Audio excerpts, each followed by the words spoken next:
This is the art of surviving wild inside a tree. First things first, I need to clear out the wild plants grown inside the tree hollow and sweep away the dried leaves scattered around. This will give me a clean foundation to start shaping the shelter. With a shovel in hand, I begin leveling the ground inside the tree. This flat surface will become the heart of my shelter, the living space. Just outside, I'm carving out a small open area, a front yard, nature style. With the front yard leveled and ready, I move on to something essential, a fire pit. I dig a shallow basin and shape it carefully with clay, turning it into a simple earthen stove. This will be my kitchen for the days ahead, a warm corner for meals while the shelter takes shape. I carve out a round opening at the top, just wide enough to fit my campfire cooking pot, and above that, I leave a small vent for smoke to escape. A built-in chimney, primitive style, but it'll keep the inside air clean while I cook. I head into the forest, searching for a perfect dry branch, one that's hollow, or can be carved easily, strong enough to serve as a chimney. After some walking and careful picking, I finally find it, nature's answer to a stovepipe. I hollow out the center of the branch, slowly carving away the core. When I'm done, what's left is a perfect chimney, lightweight, sturdy, and ready for use. Simple materials, smart survival.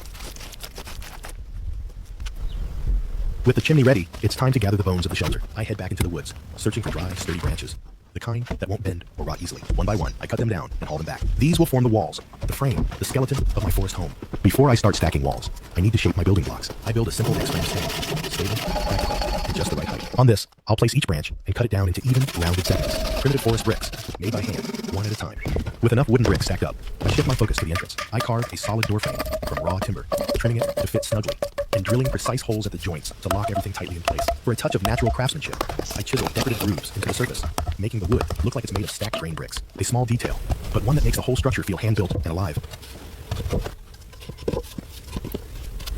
With the door frame completed, I turn my attention to preparing the mortar. I carve a mixing trough from split log, a sturdy wooden basin that keeps the water from draining into the soil. It's primitive, but effective. This way, I can mix thick clay without wasting a single drop. I knead the clay thoroughly until it becomes sticky and smooth, almost like natural glue. This rich, tacky mud is perfect for bonding the wooden bricks together. As I stack each round block into place, the clay seals the gaps and locks the structure solid. Primitive construction, but surprisingly strong.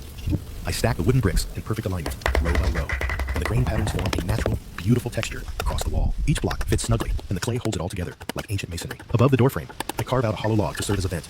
It lets fresh air in without letting warmth escape. Practical, and it adds a rustic charm.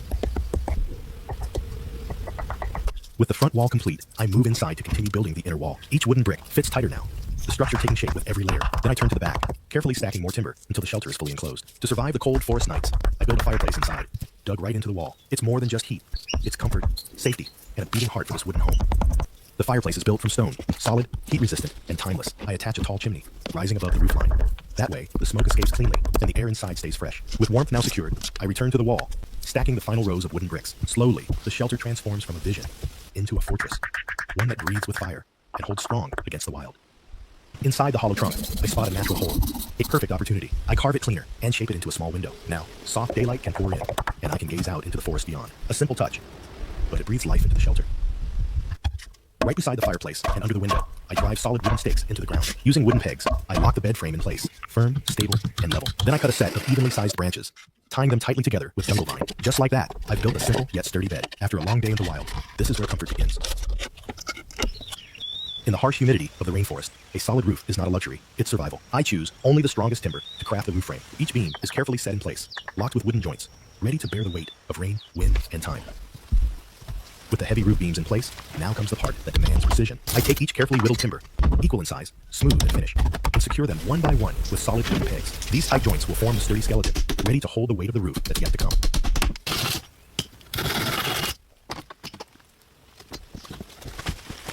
With the frame complete, it's time to cut the roof. I head back into the forest and find a special kind of wood, tough on the outside, hollow on the inside. Each piece is cut into uniform segments, just like handmade shingles. These natural tiles will form the first protective layer of the roof, combining durability with the beauty of raw materials. The process took a lot of time and effort. Each tile had to be measured, cut, and refined with care. But finally, after hours of work, I had enough natural shingles to cover the entire roof. Every piece was ready, and so was I. The roofing process finally began. I started from the bottom, laying each tile with its curve facing upward to catch the flow. Then, layer by layer, I overlap each new row facing downward, like natural shingles locking in place. This method creates a miniature rain gutter system, allowing water to run down smoothly without leaking inside. It's a simple trick from nature, and it works like a charm.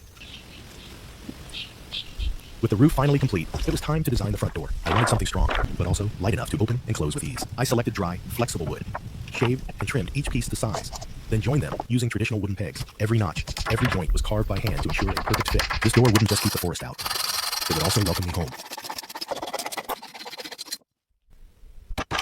To make sure the door could open and close smoothly, I designed a simple yet effective wooden hinge system. Using carved dowels and a notched frame, I created a pivot that was strong enough to hold, but loose enough to swing freely. I tested it a few times, and to my surprise, it worked flawlessly. No metal, no screws, just wood, precision, and gravity doing the work.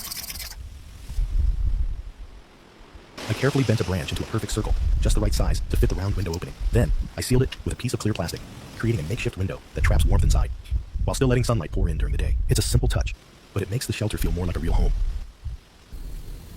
With the shelter nearly complete, it was time to turn my attention to the front yard. A home, even one in the wild, deserves a welcoming entrance. I began clearing the area outside the tree, removing debris, leveling the ground, and marking the layout. Soon, what was once just forest floor started to look like a real front porch. To give the front yard more shape and structure, I started building a low wall using packed earth. I shaped the mud carefully, layer by layer, making sure it was firm and balanced. This wasn't just for looks. The wall would help keep the soil in place, lock in, and frame the space like a natural courtyard. Slowly, the wilderness was becoming something livable and even beautiful. Once the perimeter wall was finished, I turned my focus to the ground itself. Using a shovel and my bare hands, I filled in the entire yard with fresh soil, packing it down layer by layer. It took time and patience, but I eventually leveled the surface into a smooth, even floor.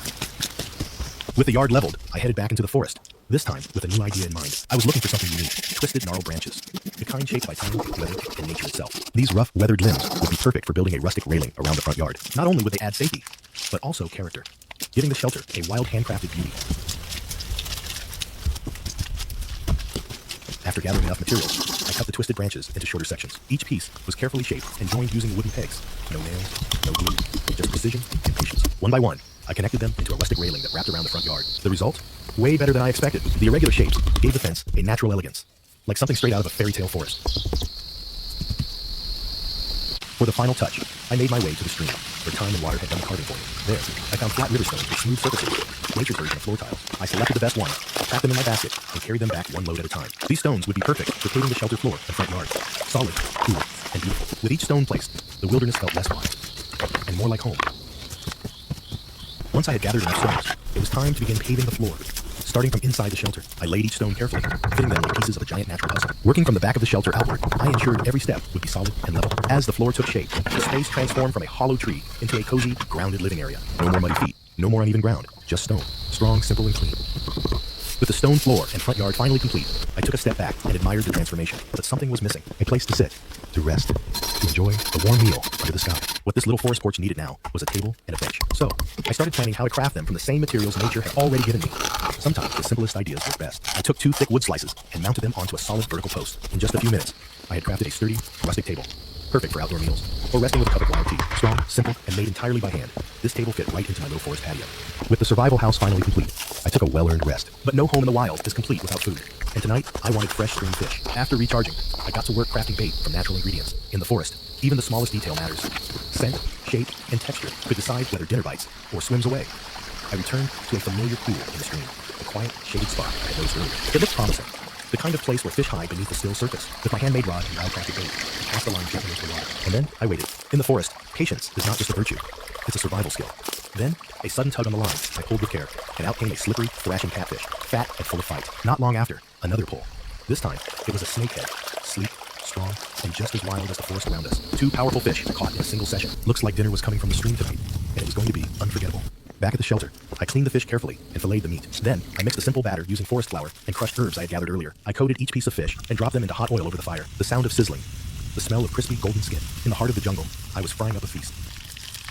My stomach growled, a reminder that I had earned this meal. I took the first bite. The crispiness of the fried fish, the aroma of wild herbs. It was simple, but it tasted like victory. As the golden sun dipped behind the trees, I sat quietly on my handmade bench, watching the forest settle down for the night. No noise, no rush, just nature, warmth, and a full belly. This is what peace feels like. I ended the day with a warm cup of wild forest tea. Simple, earthy, and comforting. The temperature was dropping fast. As night fell, I stepped inside the tree shelter and lit the fireplace. The gentle crackle of flames echoed softly against the living wall. Outside, the jungle whispered under the moonlight. Inside, I had warmth, shelter, and a quiet sense of accomplishment. Another day survived, and another story written in the heart of the forest. Thank you for joining me on this journey deep in the wild. If you enjoyed this build and the peaceful rhythm of forest life, don't forget to like, share, and subscribe to Living Ideas. Every shelter tells a story, and this one was carved from a living giant. See you in the next adventure, somewhere even deeper in the forest.